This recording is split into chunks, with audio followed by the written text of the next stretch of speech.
भारत के इतिहास की एक विशेषता है, पूरे वर्ल्ड में चाइना और इंडिया इन दो कंट्रीज़ को है, वो है इनकी हिस्टोरिकल कंटिन्यूटी।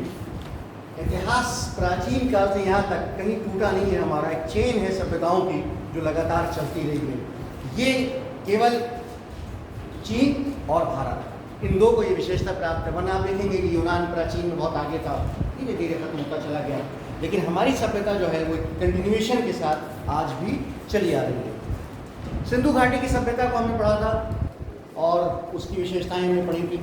सिंधु घाटी की सभ्यता के कल मैंने जो आपको बताया था वो लास्ट के किस तरह से उसका पतन हुआ, उसके बारे में डिफरेंट ओपिनियन है, लेकिन ये निश्चित है कि उसका पतन हुआ। उसके पतन के बाद उसका स्थान किसने लिया, ये इंपॉर्टेंट है। यानी जो मैंने अभी कहा था कि हमारी हिस्ट्री क्या है, कंटिन्यू है, कोई उसमें कहीं टूटा नहीं है, कोई कड़ी उसकी टूटी नहीं है। तो सिंधु घाटी की सभ्यता जब खत्म हुई तो उसका स्थान जिसने लिया वो वैदिक पीपल कहलाते हैं या आर्यंस कहलाते हैं। ये एक बिल्कुल अलग सभ्यता थी जिसने सिंधु घाटी की सभ्यता का स्थान लिया था।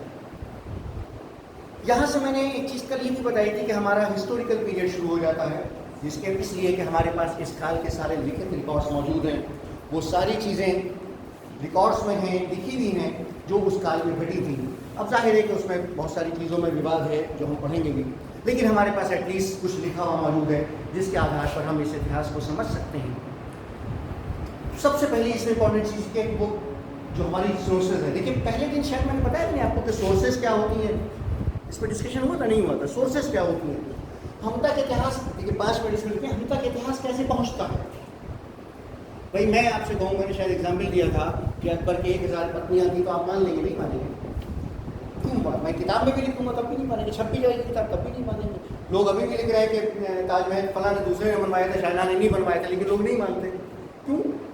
कोई सोर्स होती है, कोई आधार होता है कि जिस तक कोई बात पहुंचती है।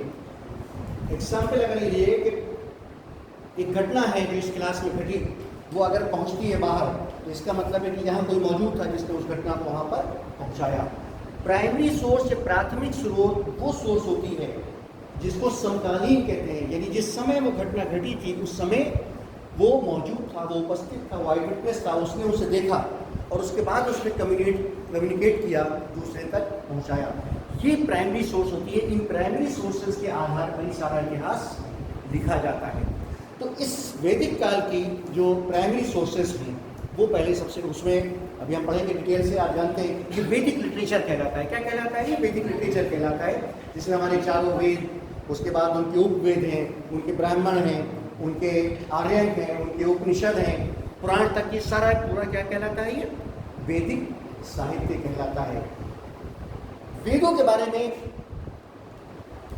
ये कहा जाता है कि श्रुति हैं, इन्हें किसी इंसान ने, मानव ने नहीं लिखा है, ये रिवील किए गए हैं, आसमान से रिवील किए गए। जो ऋषि मुनि थे उन्होंने इसको पढ़ा और उन्होंने इसको फिर जमा किया और कम्युनिकेट किया। दुनिया के जितने प्राचीन धर्म हैं उन सब का आधार या बेस जो है वो रिविलेशन है, रिवील किया गया है आसमान से अपने अपने समय के, उनके जो ऋषि थे, जो मुनि थे, जो पैगंबर थे, जो अवतार थे, जो मैसेंजर थे, सबके ऊपर, और फिर वो उन्होंने जनता तक पहुंचाया है। तो वेदों के बारे में इसी इनको श्रुति कहा जाता है, इसे किसी ने लिखा नहीं था बल्कि ये सुनकर इनको फिर कम्युनिकेट किया गया। ये 4 वेद, इनके आधार पर ही बेस हैं इस पूरे वैदिक एज की। इन 4 वेदों के आधार पर ही ये पूरा सारा हमारा इतिहास की जो एम्पायर खड़ी की गई है वो इन पर खड़ी की गई है। इनको इतिहासकारों ने कुछ कैरेक्टरिस्टिक हैं उनके आधार पर 2 हिस्सों में बांट दिया है। एक हिस्सा कहलाता है अर्ली वैदिक और दूसरा लेटर वैदिक। ये आपने सुना होगा। अर्ली वैदिक और लेटर वैदिक इसलिए कहा गया कि एक तो इनमें समय का डिफरेंस था, दूसरा समय के साथ साथ बहुत सारी फीचर्स, कैरेक्टरिस्टिक्स, बहुत सारी विशेषताएं जो थी वो भी परिवर्तित हो गई थी। अर्ली वैदिक एज जिसको हम कहते हैं उसका एकमात्र स्रोत हम मानते हैं इसको ऋग्वेद। ऋग्वेद जो है वो हमारे, आ जाओ यार आके बैठ जाओ खामोशी। ऋग्वेद जो है वो हमारे अर्ली वैदिक इतिहास का एकमात्र स्रोत है। उसके आधार पर हम उस काल के सारे इतिहास की रचना करते हैं। लेटर वैदिक जो एज है हमारी, लेटर वैदिक पीपल कहलाते हैं। उसमें फिर बाद के हमारे 3 वेद यानी यजुर्वेद, सामवेद, अथर्ववेद और फिर ब्राह्मण, उपनिषद, आर्यन, पुराण, ये सारा बात का लिटरेचर आता है। इनकी डेट्स के बारे में भी विवाद है जिसको हम पढ़ेंगे कि कोई कहता है कि 6000 साल पुराने थे, कोई कहता है 4000 साल पुराने थे, कोई कहता है अलग अलग डिफरेंसेस हैं, लेकिन मोस्ट वाइडली एक्सेप्टेड है वो वही है कि ये सिंधु घाटी की सभ्यता के बाद 1500 से 1000 का जो पीरियड है वो ऋग्वेदिक पीरियड है, और 1000 से 600 तक का या कुछ लोगों को 500 तक का जो पीरियड है वो हमारे लेटर वैदिक पीरियड है, जो हमारा बाद का वैदिक साहित्य है। ऋग्वेद जो सबसे प्राचीन है, इसके आधार पर ये 1500 से 1000 तक का पीरियड हमारा अर्ली वैदिक पीरियड कहलाता है।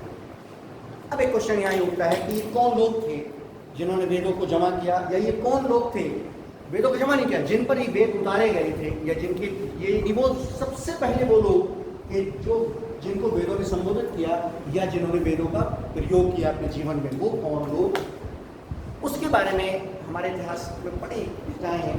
लेकिन जो एक कॉमन चीज़ है जिसको सब एक्सेप्ट करते हैं वो ये कि ये आर्यंस कहलाते हैं। क्या कहलाते हैं ये आर्यंस पीपल हैं। ये यहाँ कैसे आए इसकी हम थ्योरीज पढ़ेंगे अलग अलग, लेकिन आमतौर पर ये माना जाता है कि सेंट्रल एशिया जो है, बैक्टीरिया के इलाका जो ऊपर का है, वहाँ से ये लोग माइग्रेट किए।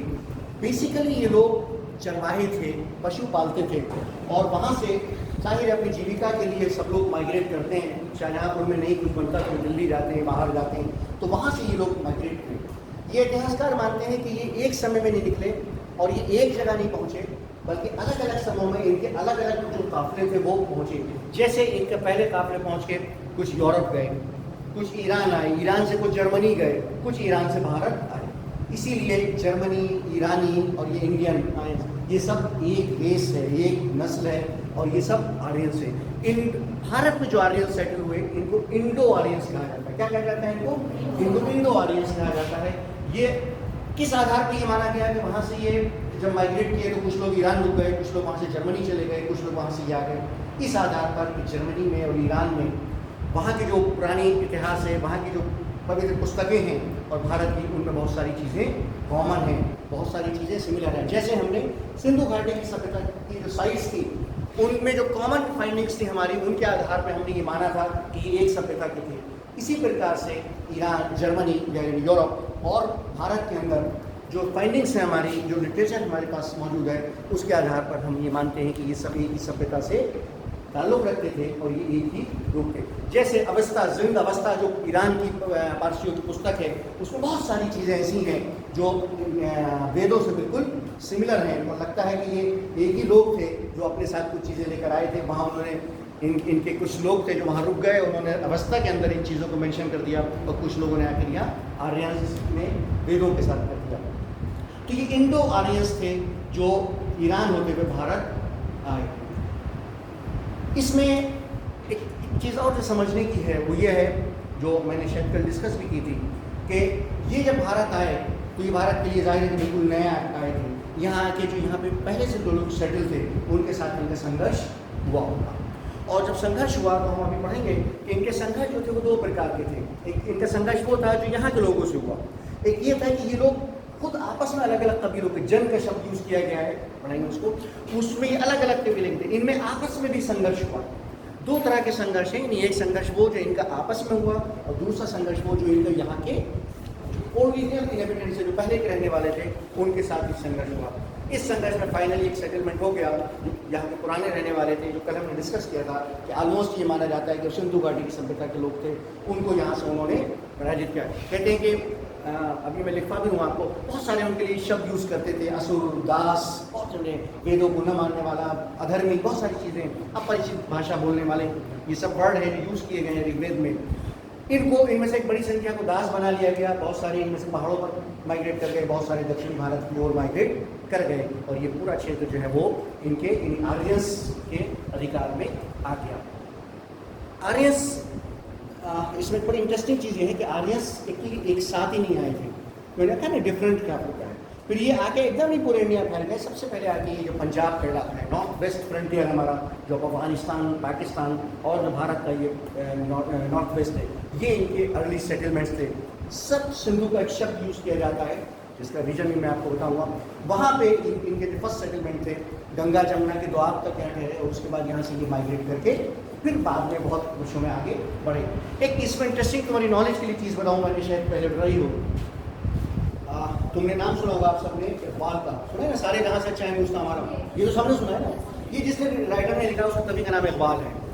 ये जो पूरी पंक्तियाँ हैं, सारे जहाँ से अच्छा है हिंदुस्तान हमारा, हम बुलबुल हैं उसकी, इसी की एक दो पंक्तियाँ और हैं जिसकी लास्ट में है, जो आमतौर पर लोग नहीं पढ़ते हैं। वो मैं आपकी नॉलेज के लिए बता दूँ और उसको आप उसका ट्रांसलेशन बता दूँगा, थोड़ा मुश्किल है। ए आब रूद गंगा, वो दिन है याद तुझको, उतरा तेरे किनारे जब कारवां हमारा।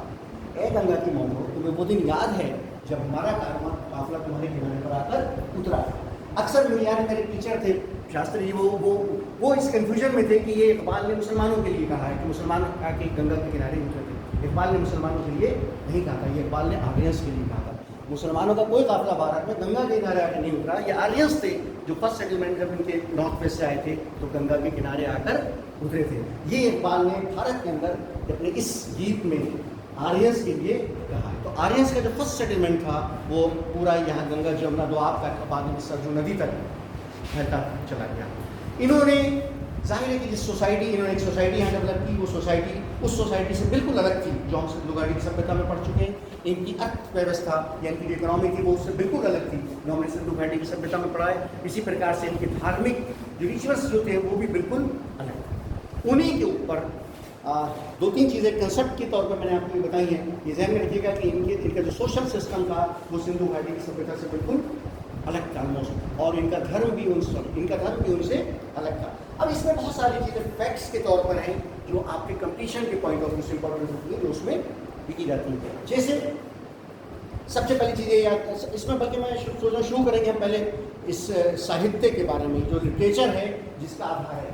किसी भी हिस्ट्री में खासतौर से याद रखिएगा जब आप अपनी स्टडी भी करेंगे कि किसी भी टॉपिक को जब पढ़ेंगे तो उसमें उससे पहले उसकी सोर्सेज को जरूर समझिए मेरा। यानी सपोज कीजिए कि आप बुक को पढ़ें, आप मॉडर्न्स को पढ़ें, आप मुगल्स को पढ़ें, आप इसको पढ़ें, सबसे पहले उनकी सोर्सेज को, इसलिए कि सोर्सेज के ऊपर क्वेश्चंस भी आते हैं और सोर्सेज ही के आधार पर वो पूरी हिस्ट्री जो है वो लिखी जाती है। इसीलिए सोर्सेज की इंपॉर्टेंस जो है वो क्या है, सबसे ज़्यादा। तो आर्यंस की जो भारत में आके सेटलमेंट हुआ, इनकी जो सोर्सेज हैं उन सोर्सेज के बारे में पहले हम थोड़ी सी जानकारी ले लें। मैं आपको फैक्ट्स लिखवाता भी हूँ और उनको मैं आपको एक्सप्लेन भी साथ में करता चलूँगा। इनमें जाहिर है कि जो वेद हैं हमारे, देखिए वेद, उसके बाद उनके उपवेद हैं। उपवेद, हर वेद का एक उपवेद है। उसके बाद फिर उनके जी, उसके बाद उनके ब्राह्मण हैं, उसके बाद उनके आर्यन हैं, और उसके बाद उनके उपनिषद हैं। हर वेद का एक उपवेद है, उसका ब्राह्मण है, उसका आर्यन है, उसका उपनिषद है। वेद मैंने बताया था कि श्रुति है, इनको संहिता कहा जाता है। उपवेद, इनसे अलग उनकी रचना की गई है, वो श्रुति नहीं है। ब्राह्मण जो है, या इंग्लिश में ब्रह्मणास लिखा जाता है, ये इनकी व्याख्या है, इनकी इंटरप्रिटेशन है, ये इनकी की है, इनको समझ लीजिए। कुंजी कहते हैं ना, पता नहीं हाई स्कूल में पढ़ा, दूसरों को कहते हैं कि कुंजी से कुंजी आया करती थी की।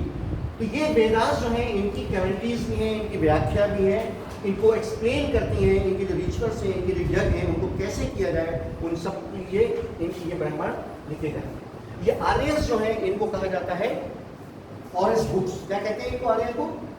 फॉरेस्ट बुक्स, जंगल की, इसलिए कि इनकी रचना जंगलों में की गई थी। इनमें आध्यात्मिक और रिचुअल्स हैं और इन्हीं के आधार पर उपनिषद लिखे गए हैं। ये सारी चीज़ें, और इनमें अंतर यह है कि इनके कारण ये सब कुछ वजूद में आया है। यानी ये वेद हैं, इन वेदों के आधार पर ये सारी चीज़ें, यानी वेद जैसे ऋग्वेद है। ऋग्वेद में क्या है, ऋग्वेद में बड़ी संख्या में जो मंत्र हैं वो जो देवता हैं उनकी स्तुति के लिए, उनके प्रेज के लिए हैं, यज्ञ के अवसर पर या जंग के मौके पर या अपनी और ज़रूरतों के लिए। जैसे हम भगवान की अल्लाह से बहुत आते हैं, तू बड़ा अच्छा है, तू हमें ये कर दे, ये कर दे, ये कर दे, उसकी प्रेज करते हैं, तारीफ करते हैं। वो वेद जो है उनमें सबसे बड़ी संख्या उन्हीं चीज़ों की है। ये ध्यान में रखिएगा कि ऋग्वेद में कोई ऐतिहासिक घटना नहीं है, बस एक ऐतिहासिक घटना है, सिर्फ एक ऐतिहासिक घटना है ऋग्वेद में। वो घटना वो है जिसको 10 राजाओं का युद्ध कहा जाता है। आपने जिसने पढ़ा है वो पहले पढ़ा होगा कि उसमें भरत जो था उसने अपने जो पुरोहित था विश्वामित्रा, उसकी जगह उसने वशिष्ठ को बना दिया था। तो विश्वामित्रा ने क्या किया कि उसने दूसरा ग्रुप ज्वाइन कर लिया और 5 आर्यंस और 5 अनआर्यंस जो मैं उनके नाम में लिखवा दूंगा, उन्होंने मिलकर जंग की थी। सुदास जो भरत कबीले का, भरत जंग का मुखिया था, वो इस जंग में जीता था। इस जंग के का जो कारण है, कारण भी बता दूं। जनरली लोग ये समझते हैं कि विश्वामित्रा की जगह इसको बना दिया गया था।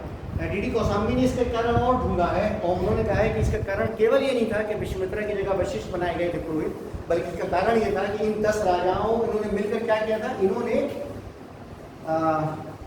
जो दरिया था रावी, उसके धारा, उसको पानी का इन्होंने बदलने की कोशिश की थी। और इस युद्ध का मुख्य कारण जो था वो उस दरिया के पानी के धारे को परिवर्तित करने की कोशिश थी, संघर्ष था, जिसकी वजह से ये युद्ध हुआ था। तो वेद बेसिकली इतिहास नहीं है, लेकिन इसके अंदर जो कुछ मौजूद है उससे हमें इतिहास की बहुत सारी जानकारी प्राप्त होती है। मैं समझता हूँ कि थोड़ा सा जो मैंने ब्रीफिंग की है, ये थोड़ा सा कंसेप्ट कुछ क्लियर हुआ होगा आपको। इसमें कोई डाउट हो आप तो पूछिए कि ब्रह्म ये जो लिटरेचर है हमारा, इसी के आधार पर हम वैदिक पीपल्स के बारे में सब कुछ जानते हैं। जी जमा किए गए, मैंने कहा ना, इसके वेदों के बारे में ये है कि ये आसमान से रिवील किए गए, सुने, और उसके बाद फिर इनको बाद में संकलन किया गया, इनको जमा किया गया है। डिफरेंट ऋषि मुनियों के नाम आते हैं बहुत सारे, जिसमें मेन इसी कैरेक्टर में देवपायन है, कृष्ण देवपायन जो है, उन्होंने इन सबको एक जगह संकलित किया था। ये एक चीज और बताऊं आपको, ये केवल इसके साथ नहीं है, जो क्रिश्चियंस और ज्यूज में जो ओल्ड टेस्टिमेंट और न्यू टेस्टिमेंट है, मुस्लिम्स में जो कुरान है और इन सबको माना जाता है कि रिवील किए गए हैं, कि किसी ने लिखे नहीं है। ये जो ऊपर जो सुपर नेचुरल है, जो भगवान अल्लाह गॉड जो भी है, उसने रिवील किए थे गाइडेंस के लिए, और उस रिवील को फिर इंसानों ने बाद में लिखा। यानी ये शब्द किसी मनुष्य के नहीं है, ये शब्द उस सुपर पावर के हैं। उसको हमने केवल क्या किया है कि अपने राइटिंग में इसको हम ले आए। यही ओल्ड और न्यू टेस्टामेंट है, यही कुरान है, और यही वेदों के बारे में एक आम धारणा है। इन्हीं के आधार की जितने हमारी ओल्ड जो रिलीजन है स्पेशली, ये इन्हीं धार्मिक पुस्तकों पर आधारित है। एक चीज और ये भी याद रखिएगा कि जो धार्मिक हमारी पुस्तकें हैं, ये बेसिकली इतिहास की पुस्तकें नहीं है, ये गाइडेंस की पुस्तकें थी। आप जीवन कैसे व्यतीत करें उसके लिए थी। इसके अंदर बहुत सारी इतिहास की चीजें हमें मिल गई हैं और उनके आधार पर हमने बहुत सारा इतिहास उसका निर्माण किया है। ये तमाम धार्मिक पुस्तकों के बारे में ये बात एक्सेप्ट की जाती है। इसमें कुछ चीज़ें जो फैक्ट्स हैं जिनको मैं एक्सप्लेन भी करूँगा आपको, वो आप थोड़ा सा इसको समझ लीजिएगा। इसलिए कि जो फैक्ट्स पूछते हैं, जैसे ये पूछा जाता है कि वेद ये किस शब्द से बना है। हाँ, वेद किस शब्द से बना है? ज्ञान, नॉलेज, इसका अर्थ होता है ज्ञान, नॉलेज, जानना। इसी प्रकार से ये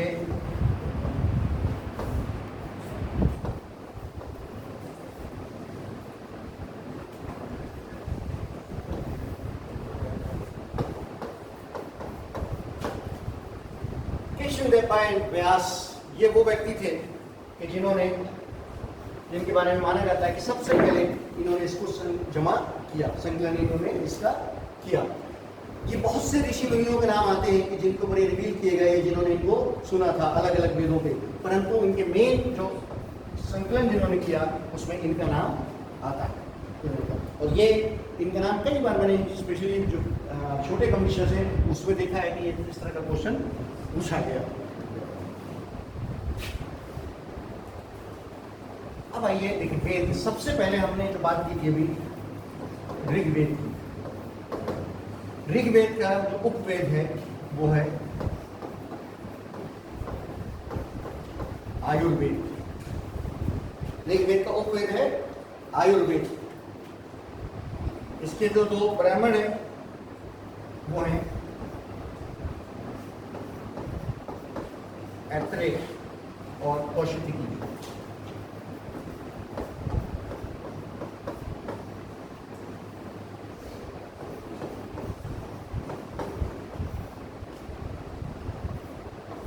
ये इसके ब्राह्मण हैं, ऐतरेय ब्राह्मण और कौशिकी ब्राह्मण।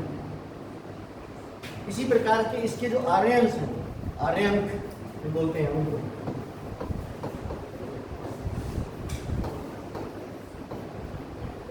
वो उनका भी नाम यही है,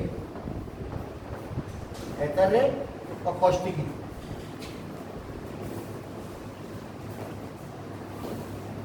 ऋग्वेद का उपवेद आयुर्वेद है, इसके दो ब्राह्मण हैं, ऐतरेय ब्राह्मण और कौशिकी ब्राह्मण, और इसके जो आर्यक हैं वो भी ऐतरेय और कौशिकी हैं, और इसकी जो उपनिषद हैं वो भी सेम नाम की हैं।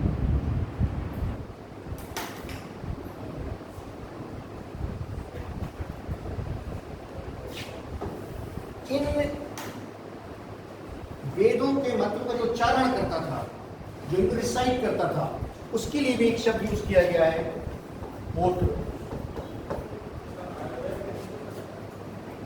आयुर्वेद इसका कौन वेद है? अच्छा, ये ऐतरेय और उसके नीचे है कौशिकी। ये ऐतरेय ब्राह्मण और कौशिकी ब्राह्मण ऋग्वेद के दो ब्राह्मण हैं। मैंने अभी शुरू में बताया था कि हर वेद के ब्राह्मण हैं, तो उसकी क्या है ब्राह्मण? ब्राह्मण क्या है? उसकी व्याख्या है, उसका इंटरप्रिटेशन है, उनकी व्याख्या इंटरप्रिटेशन उनकी, उनको एक्सप्लेन किया गया है इसमें। ये कर्म है और वो पद्म है। नहीं समझ में आया? तो बड़ी कॉमन सी बात है ये तो। ब्राह्मण क्या है? वेदों की व्याख्या है,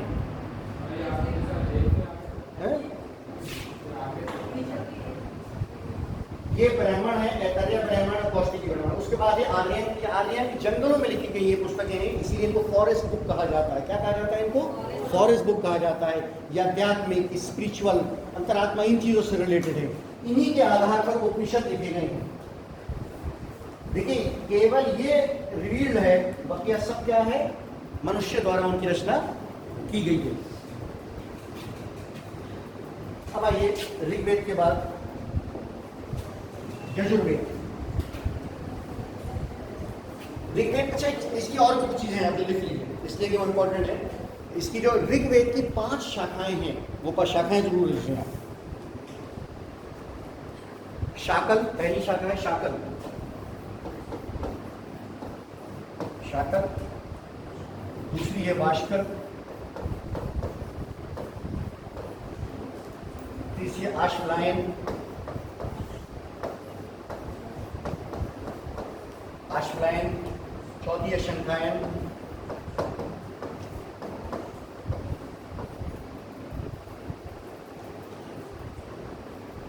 और 5वीं है मांडक्य।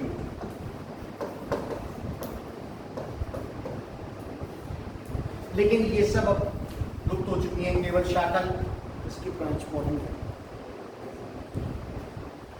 जो इस समय वर्तमान में जो चीज मौजूद है वो ऋग्वेद की शाकल ब्रांच है, वही है।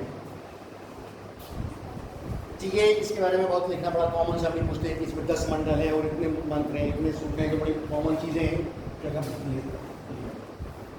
और ये पूछते भी नहीं है बड़े कॉम्पिटिशन्स में। ऋग जो वर्ड शब्द है, इसका अर्थ भी होता है छंद या गाना। ये गाने वाली चीज है जिसको गाया जा सके, इस ऋग का अर्थ होता है। जो मंत्र छंदों के शेप में हो वो ऋग कहलाते हैं। ये बेसिकली क्या थे? यज्ञ के अवसर पर देवताओं को खुश करने के लिए उनकी तारीफ में, उनकी प्रेज में ये मंत्र गाए जाते थे। ये इसकी ब्रांचेज हो गई। इनकी रचना जो है वो मैंने बताया था कि जो हमारा पंजाब का क्षेत्र है, केवल इंडिया वाला पंजाब नहीं, पाकिस्तान वाला पंजाब, पूरा जो पंजाब है, ईस्ट वेस्ट पंजाब दोनों मिला के मेन यहाँ पर इनकी रचना की हुई। और इसी इसमें मैंने अभी बता दिया, वो आप लिख लीजिएगा। इसमें केवल एक हिस्टोरिकल इवेंट है। कौन सा था बताइए? हाँ, दशराज्ञ। दशराज्ञ क्या कहलाता है? ये दशराज्ञ, 10 राजाओं को। अच्छा, इसमें एक चीज ये भी कहीं ब्रैकेट में लिखिएगा कि एक्चुअली इतिहासकार मानते हैं कि इसमें 30 राजा शामिल हुए थे। इसमें 30 राजा शामिल हुए थे। इनकी मैं डिटेल में बता दूंगा, लेकिन ये आमतौर पर ये 10 राजाओं के युग के नाम से भी जाना जाता है। इसके बाद आइए आप यजुर्वेद। यजुर्वेद, यजुर्वेद का जो उपवेद है वो है धनुर्वेद।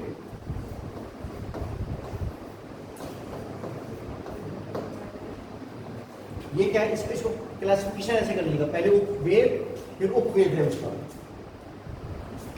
यजुर्वेद 2 भागों में बटा हुआ है, कृष्णा और शुक्ला। ये बड़ा कॉमन है, हर आदमी इस आमतौर पर जानता है इन चीजों को, कृष्णा और शुक्ला।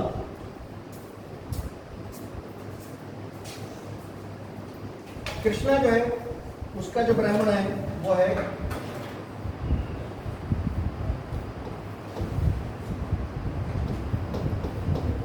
तैत्तरीय ब्राह्मण। कृष्णा और शुक्ला ये यजुर्वेद के 2 पार्ट हैं, 2 भाग हैं, कृष्णा और एक शुक्ला। ये यजुर्वेद 2 भागों में है, एक कृष्णा और दूसरे शुक्ला। कृष्णा का जो ब्राह्मण है वो कौन सा है, तैत्तरीय ब्राह्मण। इसकी स्पेलिंग में कहीं जगह आपको ऐसे भी लिखा मिलेगा, तैत्तरीय, कहीं ये मात्रा लगी होगी, तैत्तरीय ब्राह्मण। इसकी जहन में मैंने शुरू में ही बताया था कि इन वर्ड्स का केवल स्ट्रक्चर अपने जहन में रखिएगा, वरना स्पेलिंग में सबके चक्कर में बहुत कंफ्यूज रहेंगे। और जो शुक्ला ब्राह्मण है, शुक्ला जो यजुर्वेद है उसका ब्राह्मण है शतपथ। शतपथ यानी यजुर्वेद का उपवेद है धनुर्वेद। यजुर्वेद 2 पार्ट में है, कृष्णा में और शुक्ला में। कृष्णा का ब्राह्मण तैत्तरीय है और उसका शतपथ उसका ब्राह्मण है। इसी प्रकार से जो वो इनका आर्यंक है वो भी इसी नाम से है, तैत्तरीय आर्यंक और शतपथ आर्यंक। यानी इनके जो आर्यंक है वो भी सेम नाम से ही है। यानी फॉरेस्ट बुक्स जो इनसे संबंधित है, देखिए क्या है, सबसे अटैच है, लिखने से ये अटैच है, ये उससे अटैच है, ये उससे अटैच, सब एक दूसरे के साथ ये अटैच है। यानी इसमें जैसे जो ब्राह्मण है वो उसी वेद की कमेंट्री है, उसी वेद का एक्सप्लेनेशन है, उसी वेद की व्याख्या है जो जिस वेद का है। इसके जो उपनिषद हैं, उपनिषद इसके थोड़े से अलग है। इससे जो जुड़े हुए उपनिषद हैं, इससे यजुर्वेद से जुड़े हुए उपनिषद, उसमें एक तो यही है तैत्तरीय उपनिषद, उसके अलावा एक है कठोपनिषद।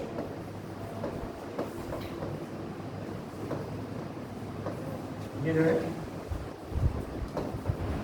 कठोपनिषद, यानी एक उपनिषद इसका तैत्तरीय उपनिषद, दूसरा क्या है इसका कठोपनिषद, और एक है इसका श्वेताश्वतर।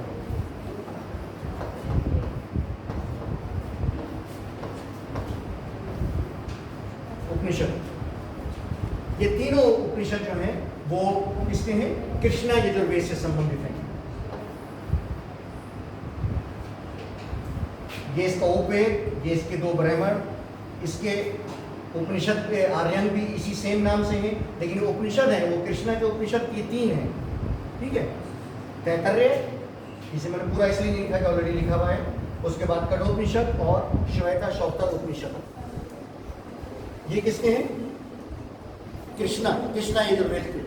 उसके बाद शुक्ला के जो उपनिषद हैं वो भी लिख लीजिए, इसलिए कि वो भी है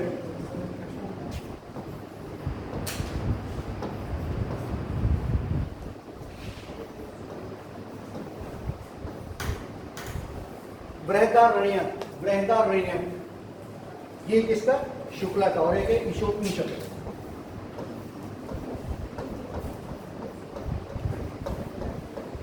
ईशोपनिषद, ये दोनों उपनिषद किसके हैं, शुक्ला के। यानी इसके 5 उपनिषद इससे संबंधित है, यजुर्वेद से 5 उपनिषद संबंधित हैं, 3 कृष्णा से और 2 शुक्ला से, 3 कृष्णा से और 2 शुक्ला से। ये क्लियर है ना ये?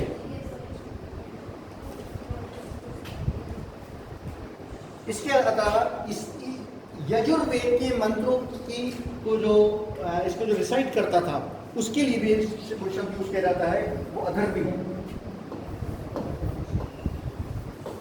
इसमें जो है ये क्या था, जो यजुर्वेद के मंत्रों को रिसाइट करता था।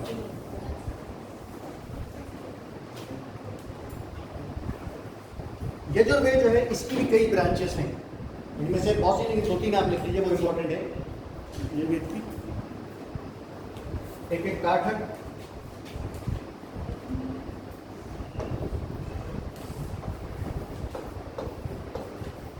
ये क्या चीज है? ये यजुर्वेद की ब्रांचेस हैं।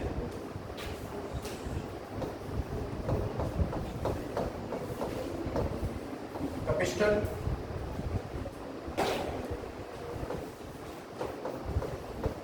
और मैत्रायणी,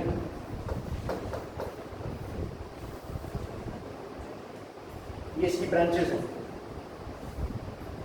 बल्कि आप ये भी लिखिए क्योंकि ये भी इंपॉर्टेंट, वही तय कर रहे हैं आप। ये 4 इसकी ब्रांचेस हैं, और ये चारों ब्रांचेस संबंधित किससे हैं? ये है कृष्णा से। कृष्णा यजुर्वेद से संबंधित इसकी ब्रांचें हैं। और शुक्ला जो है उससे वाज से नहीं, उसकी ब्रांच वाज से नहीं। ये जो वेद है यजुर्वेद, ये गद और पद दोनों में है। ये गद और पद दोनों में है इसमें एक ही बात। बल्कि वाज से नहीं, वाज से नहीं। बाज हिंदी में आपको बा की जगह बा भी मिलेगा, वो बड़ा कंफ्यूजन पैदा करता है। हिंदी में बा और बा माफ करना कंफ्यूजन, वाजपेयी और वाजपेयी दोनों चलता है, व्यास व्यास दोनों, वाज से नहीं। यजुर्वेद, कृष्णा यजुर्वेद जो है वो गद में भी इसका पार्ट है। कृष्णा यजुर्वेद का पार्ट जो है वो क्या है? गद में भी है।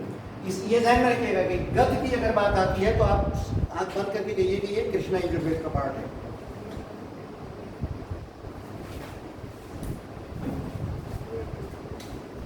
इसमें हमें कोई ऐतिहासिक घटना नहीं मिलती है, ये बातें हैं, इसमें कोई हमें ऐतिहासिक घटना नहीं मिलती। अब आइए सामवेद। अच्छा, यजुर्वेद में बेसिकली है क्या? यजुर्वेद में यज्ञ के नियम, यज्ञ की विधि, यज्ञ कैसे किए जाएं जनरली, उसके बारे में डिटेल मिलती है। यजुर्वेद में क्या है? ऋग्वेद में क्या थे? देवताओं की स्तुति के लिए उनकी प्रेज में पढ़े जाने वाले मंत्र। इसमें यज्ञ कैसे किया जाए, यज्ञ की विधि क्या हो, उसके सही प्रोसेस क्या है, वो जनरली किसमें है? यजुर्वेद में। एक्चुअली यजुर में जो शब्द यजुष है, इसका मतलब ही यज्ञ होता है। इसका अर्थ क्या होता है? यज्ञ होता है इसका, इसीलिए वो इसमें कोई ऐतिहासिक घटना नहीं है। तीसरा हमारा जो सामवेद है, सामवेद का जो उपवेद है वो गंधर्व वेद है।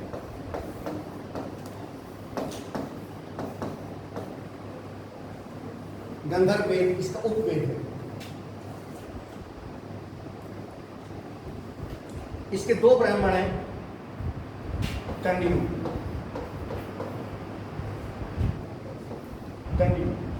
इसको पंचविश भी कहते हैं। क्या कहते हैं इसको? पंचविश। और इसका दूसरा ब्राह्मण है जैमिनी, इसको षष्ठ विश भी कहते हैं। ये इसका उपवेद है, और ये दोनों इसके क्या हैं? ब्राह्मण है, कंडियु और जैमिनी। कहीं कहीं इसको पंचविश और षष्ठविश भी लिखा होता है, तो उससे कभी किताब में मिला तो कंफ्यूज मत होइएगा कि ये अलग है, ये अलग है, ये उसी के नाम है। इसका जो आर्यंक है वो जैमिनी आर्यंक है। कौन सा? 2 आर्यंक है, छंद, छंदोग्य और जैमिनी, ये 2 इसके आर्यंक हैं।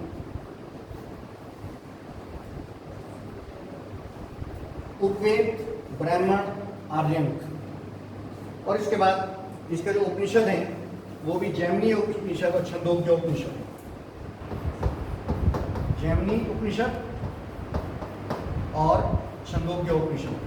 छंदोग्य उपनिषद तो बहुत फेमस है, सबने सुना होगा शायद उसके बारे में, छंदोग्य उपनिषद। और छोटी किताबों से ही इसके बारे में मिलता है क्लास में। ये इसके उपनिषद है। इसको जो रिसाइट कर देता है, इसको जो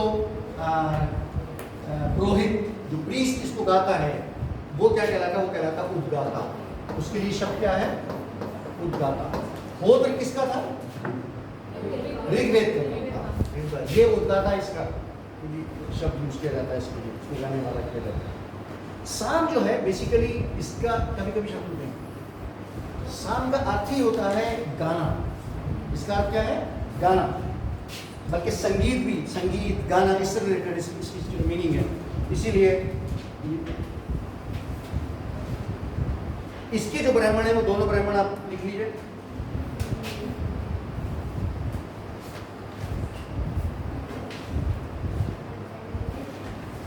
कौतुकिया,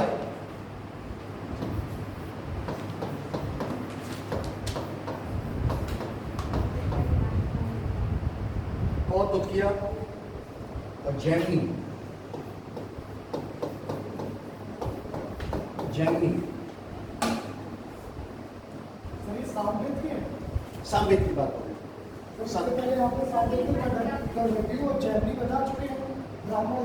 हाँ, इसके लिए भी शब्द यही है, इसके लिए सामवेद।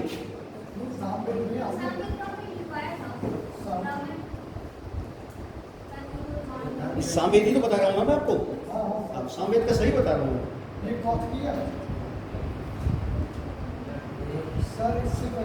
अच्छा सॉरी, मैं यजुर्वेद उससे पहुँच गया था। यजुर्वेद ये चाम है, ये दोनों उसके सामवेद के हैं। ये तो पूरा हो गया ये। अब आइए यजुर्वेद, कोई अथर्ववेद। अथर्ववेद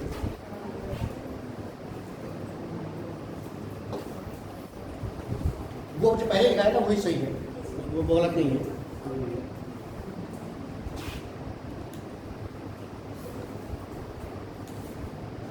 जैसे में क्या है कि कंफ्यूजन क्या होगा, मैं तो शॉर्ट में लिखता हूँ और फिर रूप में याद करता हूँ। ये जो है ना, तो या जैमिनिया, ये इसके सामवेद की ब्रांचेस हैं, इसकी शाखाएं हैं। ये इसकी शाखाएं हैं, ब्रांचेस हैं, कौतुकिया और जैमिनिया। और एक ब्रांच और है शरणाइन्य। शरणाइन्य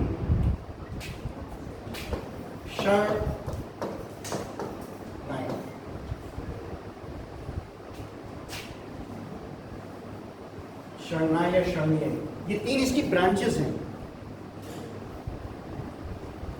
ये तीनों इसकी शाखाएं हैं, ब्रांचेस हैं।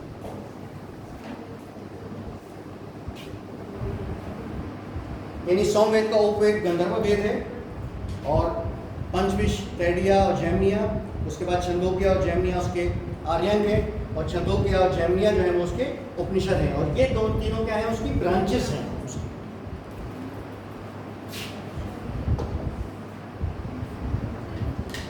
अब आइए अथर्ववेद।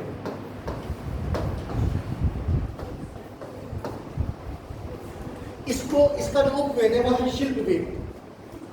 वो उसकी ब्रांचेस हैं, उसको ब्रांचेस हैं उसकी तीनों। अथर्ववेद का उपवेद है शिल्पवेद। इसको अर्थशास्त्र भी कहते हैं। शिल्पवेद या अर्थशास्त्र, ये इसका क्या है? उपवेद है।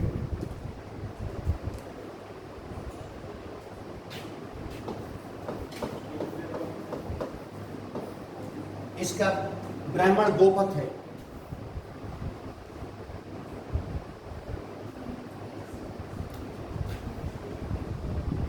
इसका ब्राह्मण गोपथ है। इससे रिलेटेड कोई आर्यंक नहीं मिला। जो मिला तो ऑथेंटिक नहीं है। हाँ, उपनिषद है इससे रिलेटेड, और वो बहुत फेमस उपनिषद है, मुंडोक का उपनिषद।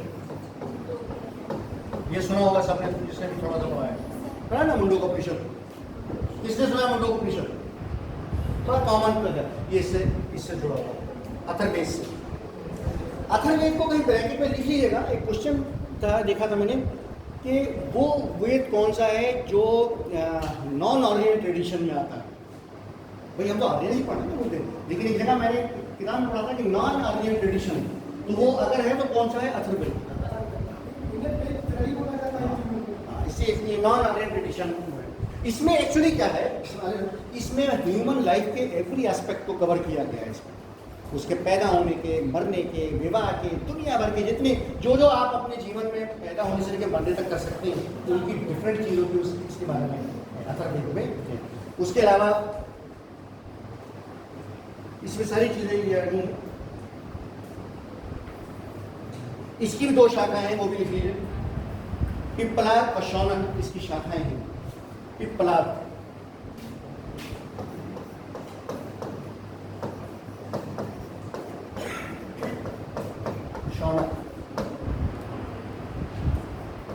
शौनक ये इसकी शाखाएं हैं।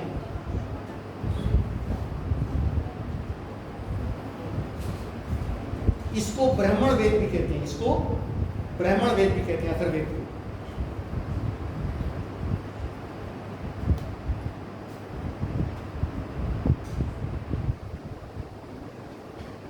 इसका जो रिसाइटर या ये जो उसको प्रदान करता है वो खुद भी ब्राह्मण कहलाता है।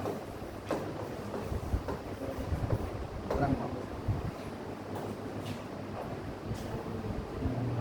इसका जो यज्ञ करता है,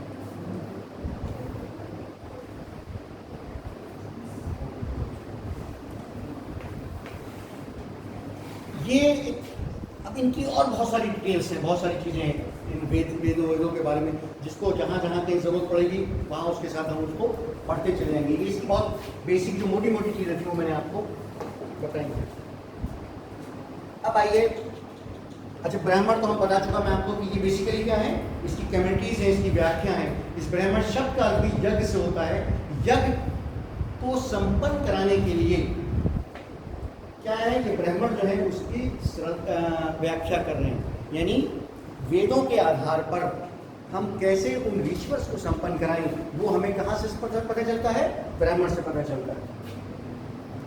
आर्यन के बारे में डिटेल हो चुकी कि ये सब क्या है, फॉरेस्ट बुक्स हैं, जंगलों में लिखी गई हैं, और इन्हीं से उपनिषद जो है वो तैयार किए गए हैं। इसमें हमने ज़्यादातर तो पढ़ लिए, ऐतरेय ब्राह्मण, तैतरीय ब्राह्मण, कौष्टिकी सब पढ़ लिए। दो ब्राह्मण और हैं जिनके बारे में बड़े डाउट है कि ये इससे अटैच है, इससे है, उसके बारे में थोड़ा सा कंफ्यूजन है। उन दोनों के भी आप नाम लिख लीजिए, ठीक है।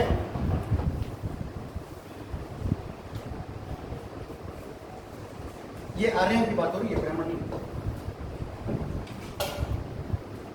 कल्वकार यानी किस ब्राह्मण से अटैच है, इसके बारे में डाउट्स हैं। और दूसरा माध्यनिधन, इसको लिखने में भी परेशानी थी, मैंने हिंदी में पढ़ा रहा। माध्यनिधन, माध्यनिधन, माध्यनिधन,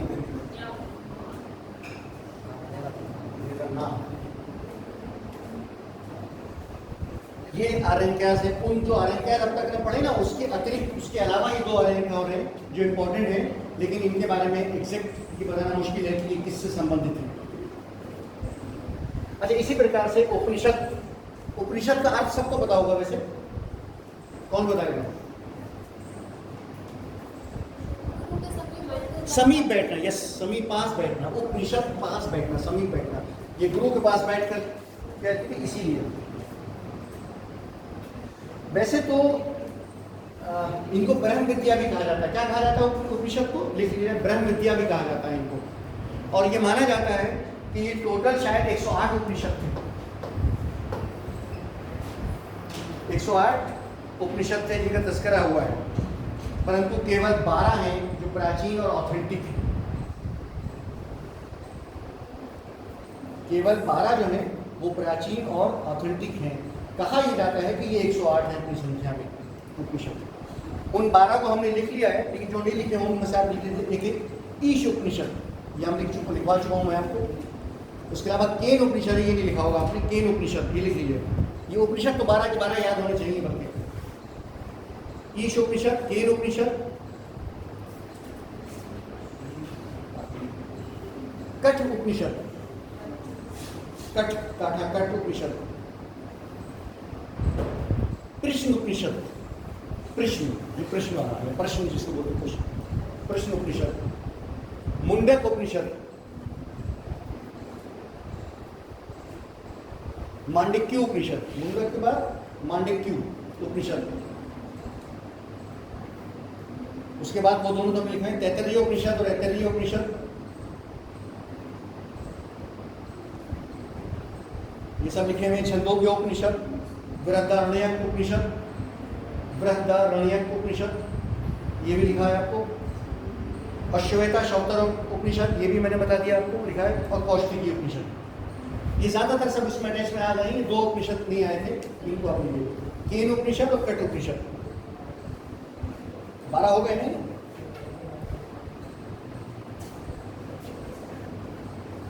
अब आइए वेदांत। वेदों को, ये सब वेदों से जुड़ी हुई चीजें हैं। जो कुछ कहानी चल रही है सब वेदों के लिए चल रही है। वेदों को सरलता से समझने के लिए या उसके जो कर्म कांड है उसमें उनको संपन्न कराने के लिए जिस शिक्षा की जरूरत है या जो सब्जेक्ट हमें आने चाहिए वो सब्जेक्ट वेदांत है। यानी ये पता नहीं आपको मतलब जिस तरह से हमारे यहाँ होता है कि कुरान को समझने के लिए ये सब्जेक्ट आने चाहिए, अलग सब्जेक्ट समझ। इसी प्रकार से इनको वेदों को समझने के लिए वो सब्जेक्ट क्या कहलाते हैं? वेदांत कहलाते हैं। क्या कहलाते हैं वो? वेदांत। यानी अगर आपको ये वेदांत इन पर कमांड है तब आप वेदों को भी समझ सकते हैं। अगर आपको ये नहीं आते हैं तो आप उनको नहीं समझ सकते। ये वेदांत क्या क्या है? ये वेदांत आपने सुने भी होंगे, बल्कि तो बहुत कॉमन है। शिक्षा, कल्प, हाँ और बोलो, व्याकरण, निरुक्त, छंद, ज्योतिष। जिसको नहीं मालूम है वो लिख लीजिए। शिक्षा, कल्प, व्याकरण, निरुक्त, छंद, ज्योतिष। बेसिकली ये वेदांत वेदों को समझने के लिए इन सब्जेक्ट्स को डेवलप किया गया। ये समझना बेसिक है। तुम्हारे शिक्षा, कल्प, व्याकरण, निरुक्त। शिक्षा, कल्प, व्याकरण, निरुक्त, छंद और ज्योतिष। अच्छा देखिए, ज्योतिष जो है ये हड़प्पा से चली आ रही है। उनके यहाँ भी सब्जेक्ट में ज्योतिष शामिल थी। मैंने अगर आपको याद हो, अलजेब्रा, ज्योमेट्री और ज्योतिष पढ़ाई थी। और ज्योतिष उस वक्त इंडिया में वर्ल्ड की जितनी प्राचीन सभ्यताएं हैं उनमें ज्योतिष बहुत इंपॉर्टेंट। एक बहुत मशहूर ये इसमें क्रिश्चियंस के बड़ा मशहूर किस्सा है वो कि गैब्रियल जो थे, जिनको मुसलमान जिब्रील कहते हैं, तो वो एक बार आसमान से नीचे उतर के आए एक इसके भेड़ चलाने वाले की शेप में। और उन्होंने एक दूसरा जो भेड़े चला रहा था उससे पूछा कि ये बताओ तुम जुतो जानते? बोला ये कौन भेड़ चलाने वाला, ये बताओ इस वक्त गैब्रियल कहाँ पे? तो उसने एस्ट्रोलॉजी से हिसाब लगाया, बोला नहीं इस वक्त आसमान में तो नहीं। फिर उसने हिसाब लगाया, बोले नहीं इस वक्त ज़मीन पर भी नहीं है। फिर डॉक्टर ने बोला कि अब या तो तुम गैब्रियल हो या मैं गैब्रियल। यानी उसकी एक चरवाहे को ज्योतिष पर, इसका चरवाहे को भी ज्योतिष पर इतनी कमांड थी, बिल्कुल एक जाहिर ले माइंड का। तो जो इसके एक्सपर्ट होंगे वो क्या होंगे। तो प्राचीन काल में ज्योतिष जो है वो बहुत ही डेवलप सब्जेक्ट था। कुछ सब्जेक्ट इनके बारे में माना जाता है कि वर्ल्ड के साथ साथ उठलते चले गए, उनमें से ज्योतिष में इसका डाउनफॉल है। ऐसी लॉजिक, अब तो खैर थोड़ा सा लॉजिक और रीजनिंग का बड़े कंडीशन में हो गया है। ये लॉजिक भी पुराना चाहे मंतिक, एंशियंट और मिडीवल में बहुत डेवलप सब्जेक्ट था। कोई क्लास, कोई मदरसा, कोई स्कूल मैंने एशिया से लेकर यूरोप तक लॉजिक के बगैर नहीं चलता। अब आइए इसके लास्ट पार्ट में, इसमें हम पुराण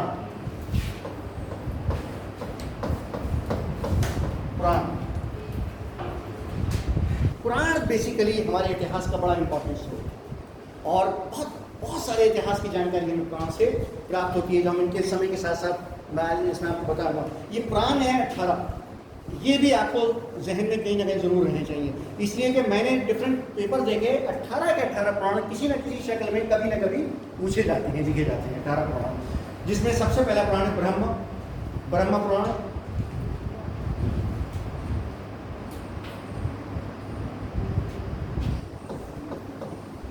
उसके बाद आपका है ये ब्रह्मा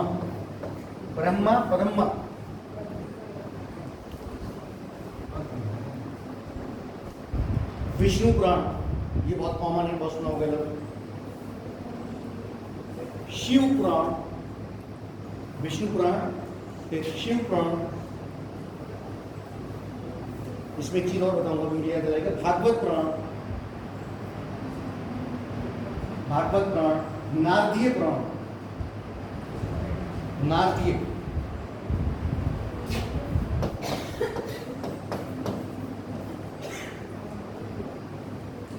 आर्य पुराण, मार्कंडेय पुराण, मार्कंडेय,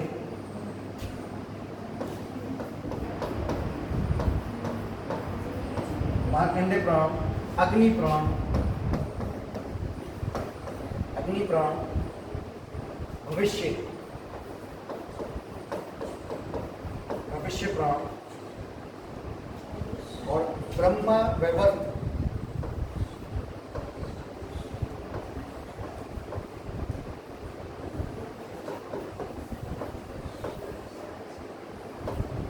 ब्रह्मा वैवर्त पुराण। ये प्राण जरूर याद रखिएगा, प्राण जो है ये कहीं ना कहीं क्वेश्चंस बहुत आते हैं। उसके बाद है वामन पुराण, वामन, वामन पुराण, वराह पुराण,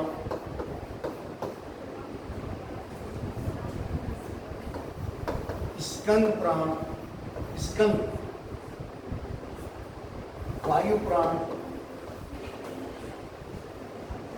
गरुड़, गरुड़ पुराण और मत्स्य पुराण। देखिए कितने हो गए, 18 हुए नहीं हुए, एक कहीं चल। ब्रह्मांड, पद, विष्णु, शिव, भागवत, नारदीय, मांगोडे, अग्नि, भविष्य, ब्रह्मव्रत, वामन, वराह, स्कंद, वायु, गरुड़, मत्स्य। कितने हो गए? 16। एक और है, वो है कुर्म। ब्रह्मा, पद, विष्णु, शिव, भागवत, नारदीय, मांडोक्य, अग्नि, भविष्य, ब्रह्मव्रत, वामन, वराह, स्कंद, वायु, गरुड़, मत्स्य और कुर्म। एक मेरे ध्यान से निकल गया इसमें भी, वो मुझे ऐसे देखिए ना, मुझे 18, ये 17 हुए ना, कुर्म लिख लिया 17, एक और है इसमें। लेकिन इन पुराणों को जरूर आप कहीं ना कहीं अपने दिमाग में रखिएगा। अच्छा, इसमें एक चीज़ मैं बताने जा रहा था, उनका वो कर लीजिए, ठीक कर लीजिए। ये जो है इसमें से एक हिस्टोरिकल पॉइंट ऑफ व्यू से कुछ पुराण ही बहुत इंपॉर्टेंट है, उनको आप पॉइंट आउट कर लीजिए। ब्रह्मा, विष्णु, भागवत,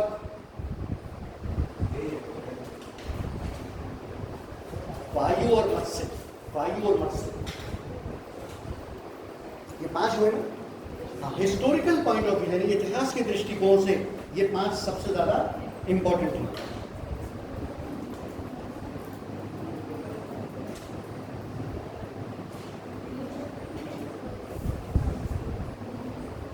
इन पुराणों के संकलन के बारे में भी बहुत सारे नाम आते हैं और बहुत सारी चीजें आती हैं, लेकिन उसमें सबकी आपको आवश्यकता नहीं है। बस 2 नाम आप इसमें ध्यान में रखिएगा। एक तो महर्षि लोमहर्ष, महर्षि लोमहर्ष, लोमहर्ष, और उनका बेटा है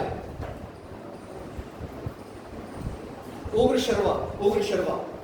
ये दोनों बाप बेटे, इसके कलेक्शन में इन दोनों का नाम इंपॉर्टेंट है। बहुत से नाम मिलेंगे इतिहास में, लेकिन ये 2 इंपॉर्टेंट है, इनको याद रखना चाहिए। महर्षि लोमहर्ष,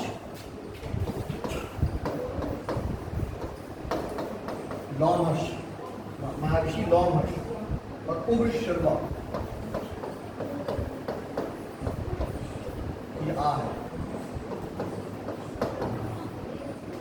उग्रशर्वा, वाह वाह आकर डंडा, उग्रशर्वा। इनके संकलन में इन 2 का योगदान मेन है। नाम कई नाम आए मिलेंगे इतिहास में अलग अलग पुस्तकों में, लेकिन मेन ये चीज जो है ये हमेशा इनके अंदर देखिए 2-3 चीजें बहुत इंपॉर्टेंट है जो आपको याद रख रहे हैं। क्या है? एक तो प्राचीन राजाओं की वंशावली इसमें मिलेगी, क्रोनोलॉजी जिसे हम कहते हैं। हम पढ़ेंगे अभी जब मौर्यस को, गुप्त को हम पढ़ेंगे तो उसमें देखेंगे कि बहुत सारे पुराणों के जरिए हमें उनकी क्रोनोलॉजी के बारे में मालूम हुआ है। बल्कि इनका भी आप चाहें तो नाम लिख लीजिए।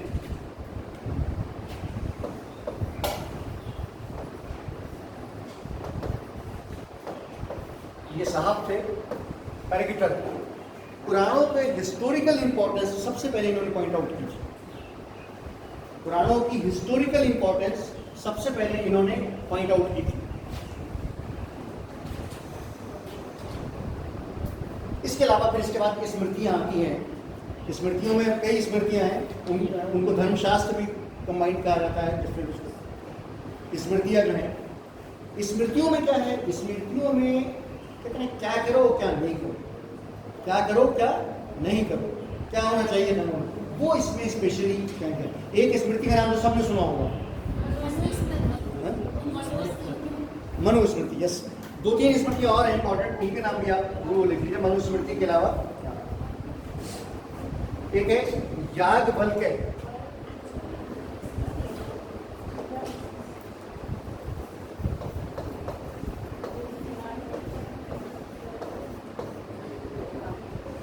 याज्ञवल्क्य स्मृति। इसके अलावा विष्णु स्मृति, नारद स्मृति, कात्यायन स्मृति,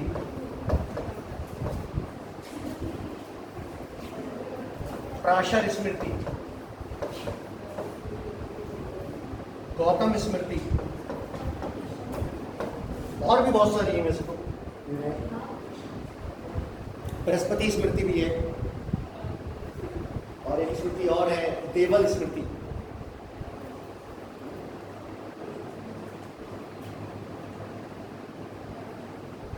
ये वो बेसिक लिटरेचर है जिससे हमें आर्यंस और वैदिक एज के बारे में बहुत सारी जानकारी मिलती है। इसको हम थोड़ा सा भी बढ़ेंगे, जैसे कुछ चीज़ें इसमें और आपको इम्पोर्टेंट लिखवा दूँ। जैसे राज्याभिषेक, राज्याभिषेक समझते ना, राजा को जो कोरोनेशन, जो कोरोनेशन सेरेमनी होती है, उसको जो हमें सबसे उसके बारे में मिलती है वो ऐतरेय ब्राह्मण में मिलती है। किसमें? ऐतरेय ब्राह्मण में राज्याभिषेक, उसके नियम हमें मिलते हैं।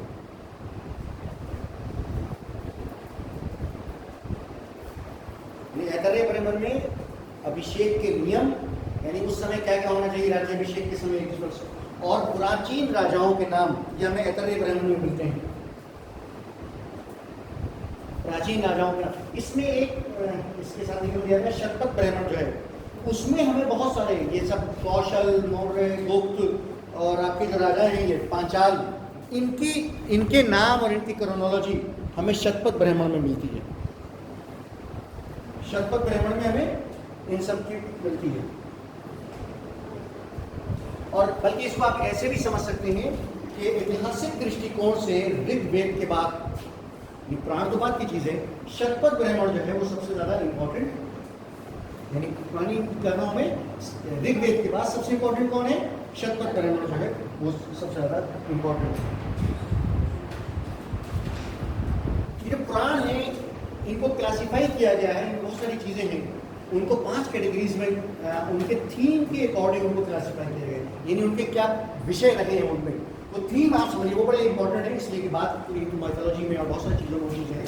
जैसे उसका एक थीम है सर्ग कहते हैं उसे, जिसमें इस जगत की सृष्टि, जगत कैसे इसकी रचना हुई, सृष्टि, उसको क्या बोलते हैं? सर्ग। ये क्या चीज़ है? पुराणों के विषय, किस थीम्स के ऊपर पुराण है, ये 5 क्लासिफिकेशन उनका किया गया है विद्वानों के। उसमें पहला है सर्ग। सर्ग क्या है? जिसमें पृथ्वी की सृष्टि, इसकी रचना के बारे में, इस जगत की पूरी सृष्टि कैसे है उसके बारे में। दूसरा है पृथ्वी सर्ग, प्रलय के बाद कैसे दोबारा रचना होगी। देखिए तमाम धर्मों में ये है कि इस दुनिया के बाद एक प्रलय आएगी, सब कुछ खत्म हो जाएगा और उसके बाद फिर जो है वो क्या होगा, दोबारा सब उठाए जाएंगे। तो वेदों के अनुसार, इसमें स्पेशली वेद पुराण हमारे कहते हैं, वो क्या है कि एक थीम इसमें यह है कि इसकी रचना कैसे हुई सृष्टि की। दूसरी है कि प्रलय के बाद जब सब कुछ नष्ट हो जाएगा, सर्वनाश हो जाएगा, उसके बाद फिर रचना कैसे होगी, ये इसमें दूसरा थीम है। समझ में आई बात नहीं है? तीसरा इसमें इसके लिए जो लफ्ज है वो है मनवंतर। इसमें डिफरेंट युग, महायुग, डिफरेंट कालों के बारे में जो थीम्स है, इसकी थीम है। और एक इसमें है वंशानुचरित।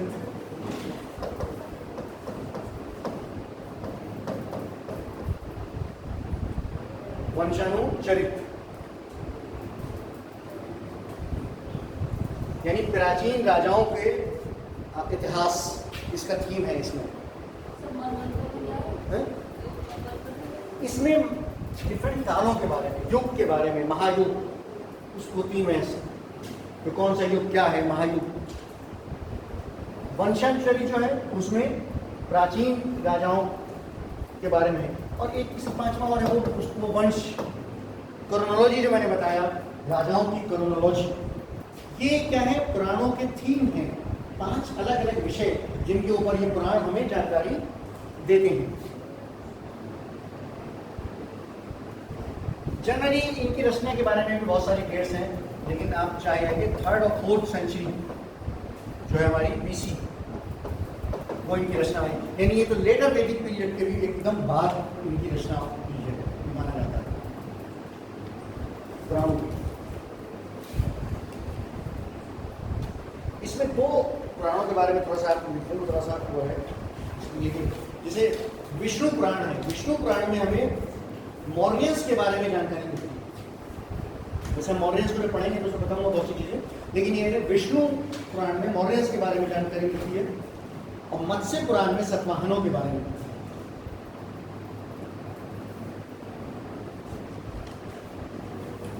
अदरवाइज इनमें डिफरेंट उसमें शिशुनागा वगैरह सबके बारे में इसमें कुछ ना कुछ जानकारी मिलती है।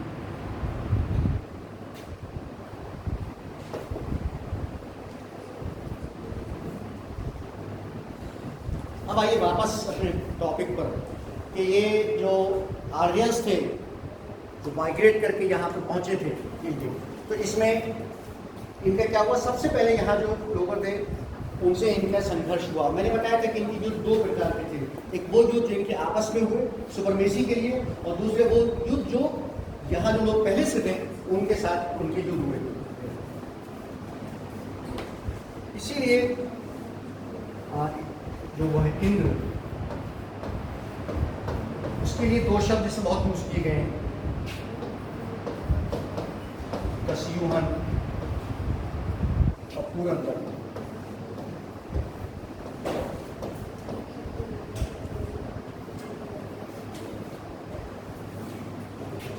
ये एक्चुअली क्या है कि सबसे पहले आपको उन्हें संघर्ष करना पड़ा था, युद्ध करना पड़ा था। उसको की सबसे पहली आवश्यकता जो थी वो क्या था, युद्धों में विजय प्राप्त करना था।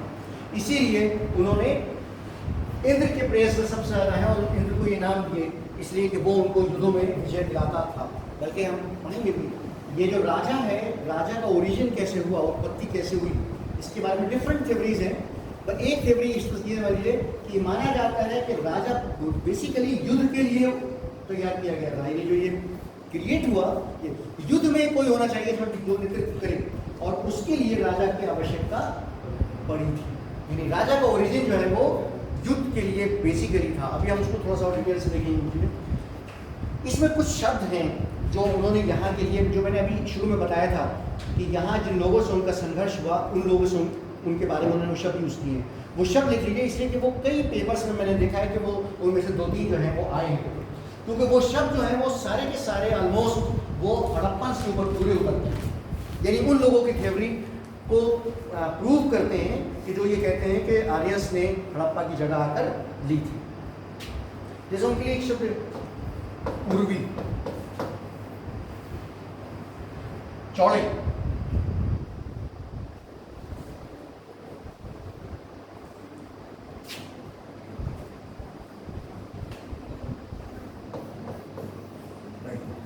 ये बेसिकली उर्वी है। इसमें उर्वी जो है ये यूज किया जाता है खुद आर्यंस के लिए, जो उनके लिए यूज किए जाते थे लफ्ज, वो लफ्ज लिखवाना है। तो उसमें एक लफ्ज है बहुत इंपॉर्टेंट, दास और दस्यु तो मैंने बताया था आपको। उसके अलावा राक्षस और असुर, ये भी किसके लिए यूज करते थे,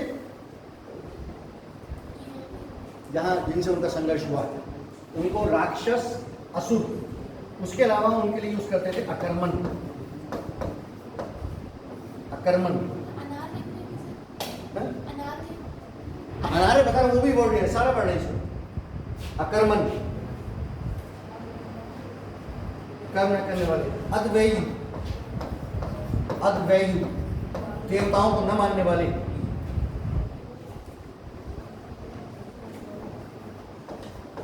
अजमन, यज्ञ न करने वाले।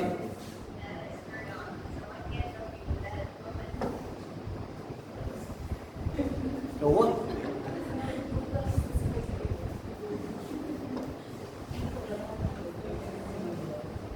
मृतवाक,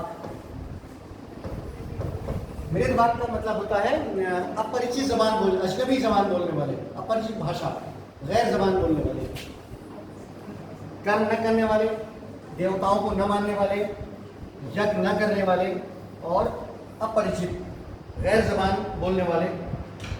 उसके अलावा अब्राह्मण, अब्राह्मण अधर्मी, गैर, जिनका कोई धर्म नहीं, अव्रत, व्रत न रखने वाले, व्रत न करने वाले, और अनार्या तो बहुत कॉमन शब्द है जो सभी यूज करते हैं, लेकिन अनार्यस बहुत कॉमन है। ये सारे शब्द उन्होंने यूज किए हैं किसके लिए? ज्ञान। और ये सारे के सारे शब्द किसके ऊपर उतरते हैं? पूरे हड़प्पा के लोगों पर पूरे उतरते हैं। इसके अतिरिक्त जो इनके लिए शब्द यूज किए गए आर्यंस के लिए, उसमें उर्वी जो है ना, चौड़े, अश्मयी, पत्थर के घर बनाने वाले,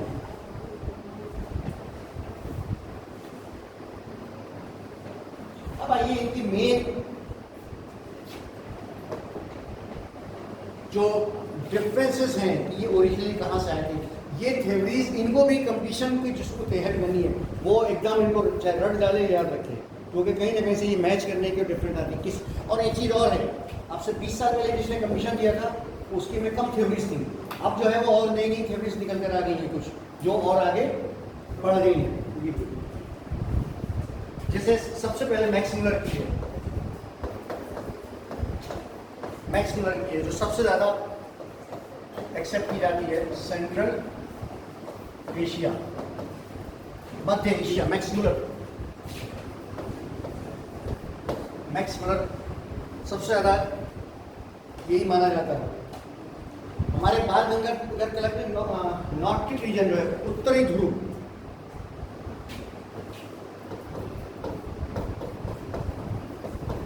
ये तिलक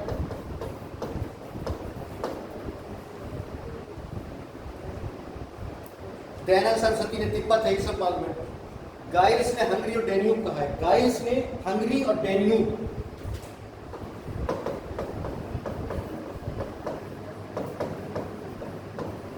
हंगरी और डैन्यूब, ये गाइल्स की है। इसके अलावा गार्डन चाइल्ड एक है, बहुत ही फेमस पुरातत्व विभाग का एक्सपर्ट है, लिखा गार्डन चाइल्ड और मेयर, इन्होंने साउदर्न रूस, दक्षिणी रूस, चाइल्ड, गार्डन चाइल्ड और मेयर, इन्होंने क्या कहा है? दक्षिणी रूस।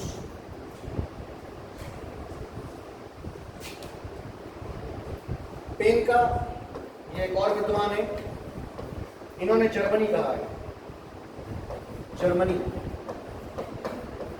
जर्मनी शाही। और हमारे डॉक्टर पीसी बोस जो हैं, इन्होंने सब सिंधु के क्षेत्र को कहा है, सब सिंधु।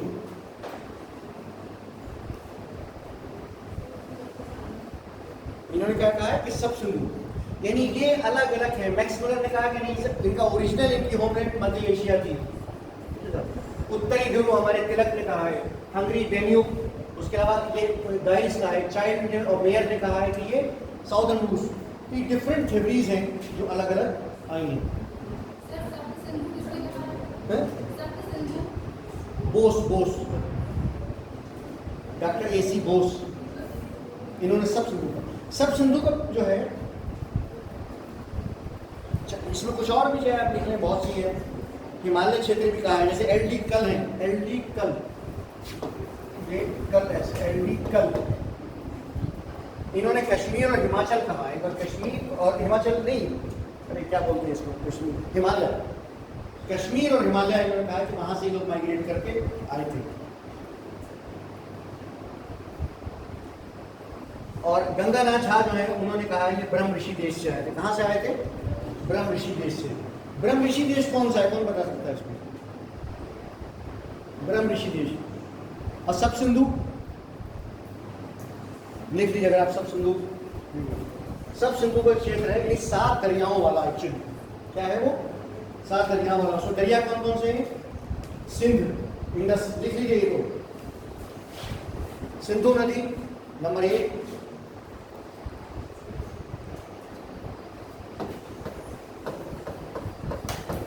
दूसरी है वितत्स झेलम,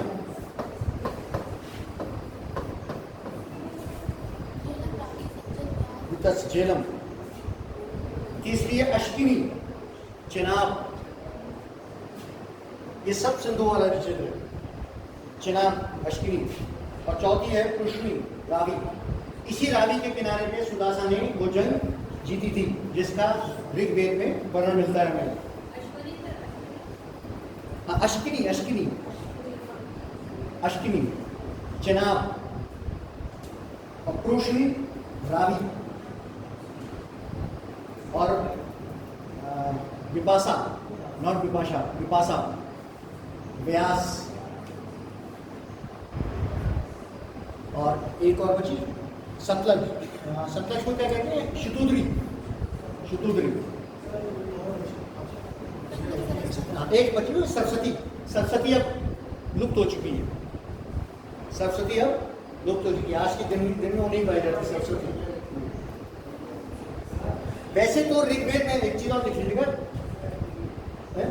रिपीट कर दूं, इन दरियाओं के नाम लिख दूं इनको मैं। सिंध, देखिए इंडस सिंधु नदी, उसके बाद ये लिखा है वित्तस जो झेलों को कहते हैं, उसके बाद अश्किनी,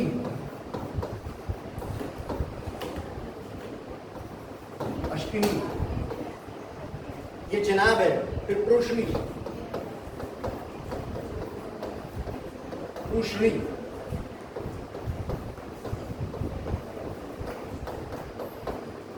कृष्णी रावी, फिर विपाशा शाह, विपाशा, साव शाह। हिंदी में साव शाह वाव वाह के बड़े ये होते हैं, सा या शाह है, दोनों वो है व्यास, शतुद्री, सतलज, और एक कौन सी बताई थी मैंने? सरस्वती, जो अब लुप्त हो चुकी है। एक चीज और लिख लीजिए यहाँ पे, वो है ऋग्वेद में ऑलमोस्ट 25 दरियाओं के नाम आए। कितने दरियाओं के नाम आए? 25 के। उसमें यमुना जो है उसका 3 बार आया और गंगा का केवल 1 बार आया।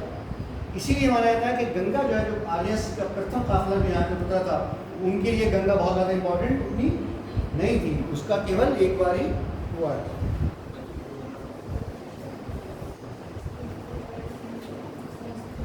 अब एक जरा सा मोटा सा ज्योग्राफिकल इनका वो समझ लीजिए कि ये इनका क्षेत्र था, कहाँ आकर ये सेटल हुए थे, जो इनकी इनका जो दूसरा वतन जिसको उन्होंने बनाया है भारत में आके, वो कौन सा क्षेत्र था।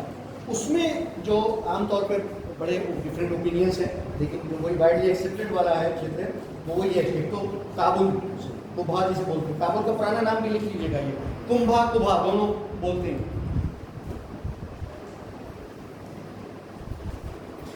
कुभा, काबुल, स्वात, स्वात इस वक्त पाकिस्तान में है, बहुत खूबसूरत वहाँ के। उसके बाद क्रम, क्रम जो है ये आज के ज़माने में इसको कुर्रम या पराक्रम जो बोलते हैं, ये कुर्रम।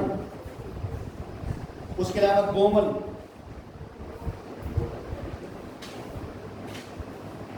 ये कुछ और इम्पोर्टेंट उनके नाम थे। और ये इनका पूरा क्षेत्र है वो क्या है? अफगानिस्तान, नॉर्थ वेस्ट फ्रंटियर में कश्मीर, पंजाब, सिंध और उत्तरी ये वेस्टर्न यूपी का कुछ पार्ट यहाँ तक। बल्कि एक होता है कि सरजू नदी का जो किनारा है वहाँ तक इनका फर्स्ट सेटलमेंट था पूरा। कुछ प्रॉब्लम नहीं, मुस्कुराते हो यार, तो फिर करता है। इसलिए कि आर्यस का जो फर्स्ट सेटलमेंट है ये उसका एरिया है। कौन सा? जो फर्स्ट सेटलमेंट जहाँ पर ये सबसे पहले इस्टेब्लिश हुए, या जहाँ से इन्होंने जो यहाँ के लोकल थे उनको यहाँ से उन्होंने या तो उनको दास बना लिया या उनको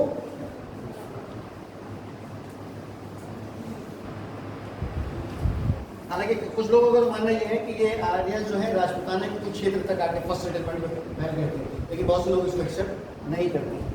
अब आइए थोड़ा सा उनके नाम मैंने बताया था, शुरू में लिखवा दूंगा आपको मैं, जो 10 राजाओं की जन्म हुई थी, इसलिए कि वो घुमा फिरा के जरूर कहीं ना कहीं से आते, तो उनके नाम भी थोड़ा सा आपको याद रहने चाहिए। अनु, और इसके बाद राम,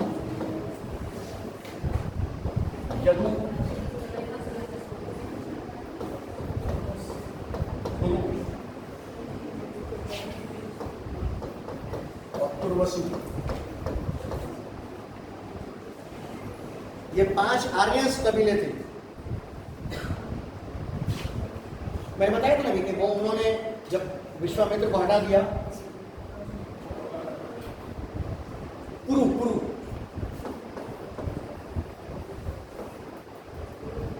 पुरु,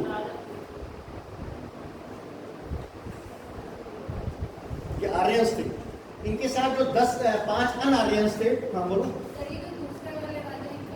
ग्रहम, ग्रा और इसको ग्रहम। ये एक्चुअली जितने शब्द है ना, ये ओल्ड संस्कृत है। देखिए, ये याद रखिए कि भाषाएं हमेशा चेंज होती रहती है, परिवर्तित होती है। नए शब्द आते हैं, पुराने शब्द बहुत से यूज नहीं होते, बहुत सी स्पेलिंग चेंज हो जाती है, बहुत सारी चीज़ें चेंज होती हैं। तो ये ओल्ड संस्कृत है, ये ओल्ड संस्कृत इस ऋग्वेद में यूज की गई हुई है। इसीलिए कई बार जो है थोड़ा सा टिपिकल लगता है। इसमें जो अनआर्यन कबीले थे उनमें आलिम, अंग्रेजी में से इसका आलिम, पट,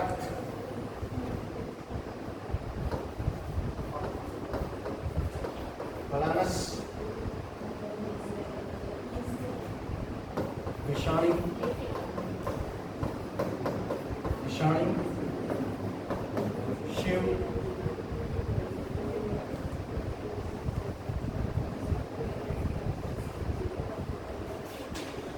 इस युद्ध के 2 कारण मैंने आपको बता दिए थे। क्या थे 2 कारण? अब पुरोहित को चेंज करना।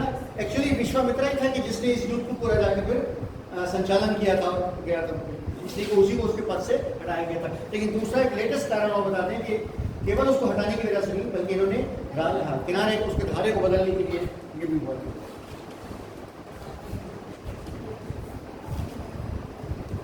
ये कुछ चीज़ें इसमें थोड़ी सी इंपॉर्टेंट और हैं।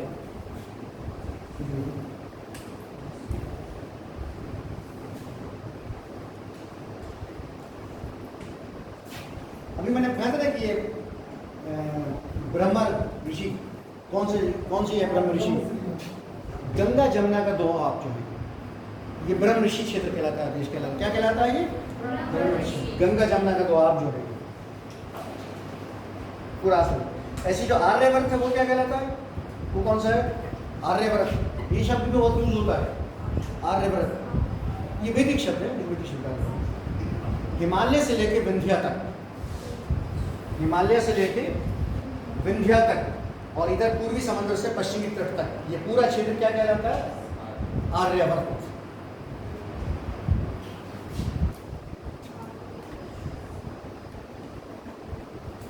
अब ये मैंने एक शुरू में बताया था आपको कि राजा की उत्पत्ति कहाँ से हुई थी युद्ध के लिए, इसलिए कि सबसे पहले इनको यहाँ आकर युद्ध करना पड़ा था। ये घर से निकले थे अपने पेट के लिए, अपने जानवरों के पेट के लिए, और माइग्रेट करके जब यहाँ आकर सेटल हुए थे, इनको यहाँ के लोग थे, उनका संघर्ष हुआ। उस संघर्ष में इनको चाहिए था कि कोई लीडर भी होना चाहिए जो उसका संचालन करे। पहले ही क्या थे, अलग अलग जन थे, अलग अलग कबीले थे। इसमें बल्कि इस जो पूरी सोसाइटी है उसकी थोड़ी सी आप उसका ऑर्डर जो है वो आप चाहें तो लिख सकते हैं। इसलिए कि सबसे ऊपर जो होता था वो राजा। अच्छा, इसमें राष्ट्र का शब्द भी यूज हुआ है और गण का शब्द भी यूज हुआ है। ये दोनों बेसिकली सिनोनिम से पर्यायवाची है एक दूसरे के। ये हम जो सब बात कर रहे हैं, इस सारे शब्द किसकी बात कर रहे हैं? जो ऋग्वेद में यूज हुए, जो ऋग्वेद में यूज हुए। जन जो होता था, जन का जो है वो गोप होता था। यार सुनिए थोड़ा सा, हो सकता है आप बहुत पढ़ के आई हो, बहुत आपकी तैयारी हो, लेकिन थोड़ा सा बार बार जुड़े रहेंगे तो उससे मुझे भी थोड़ा सा कन्फ्यूजन होगा। मुझे मालूम है यहाँ कुछ बहुत अच्छे स्टूडेंट बैठा है, मेरा बहुत अच्छा स्टूडेंट है, वो मुझे पढ़ा देगा। हो सकता है उससे भी अच्छी स्टूडेंट हो, लेकिन थोड़ा सा आप लोग सब सिंसियर लोग हैं, बड़े मैच्योर लोग हैं।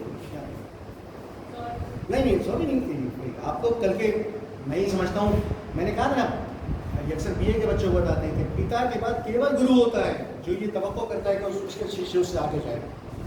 ये मैं वहाँ बैठ के कभी नहीं समझा, लेकिन आज मैं पिछले 26-27 साल से पढ़ा रहा हूँ, जो बच्चे आते हैं अच्छे होते तो मेरा सीना चढ़ा होता है। तो प्लीज़ थोड़ा सा, मैं देख रहा हूँ पूरी क्लास, मैंने आपको जब बिल्कुल अब आखिर में मेरे सब्र का पैमाना भर गया तब मैंने आपको टोका, पूरी क्लास आप लगातार, हो सकता है सब आपका पढ़ा हो, आप इससे ज़्यादा जानती होंगी, जहाँ कई बड़े अच्छे स्टूडेंट बैठे हैं, हर एक की अपनी सीमाएँ होती हैं। हिस्ट्री मैंने कहा था कि हिस्ट्री में कोई, मैं मिडिवल इंडिया में एक्सपर्ट हूँ, मैंने उसकी सारी सोर्सेज पढ़ी हैं, लेकिन उसमें ऐसे क्वेश्चन आते हैं जो मैंने सुने भी नहीं होते। तो प्लीज़ हमें यहाँ सबके साथ चलना है, कुछ वो हैं जो बिल्कुल नए हैं, कुछ वो हैं जो बहुत अच्छी तैयारी की है, तो इसको आप बिल्कुल अदरवाइज मत लीजिए। एक टीचर के हिसाब से मैं आपसे ये कह रहा हूँ थोड़ा सा कॉपरेट कीजिए, क्योंकि आप लगातार पीछे उनके बोलती रहेंगी तो मुझे या तो ये लगेगा कि मैंने कुछ गड़बड़ कर दी है, ये लगेगा कि आप पता नहीं क्या। प्लीज़ है थोड़ा सा आप बड़े मैच्योर हो गए, बाकी आप हंसी मजाक चलता रहता हूँ, मैं ही करता रहता हूँ, वो भी है, इसलिए प्लीज़ इसको अदरवाइज टाइम हो गया।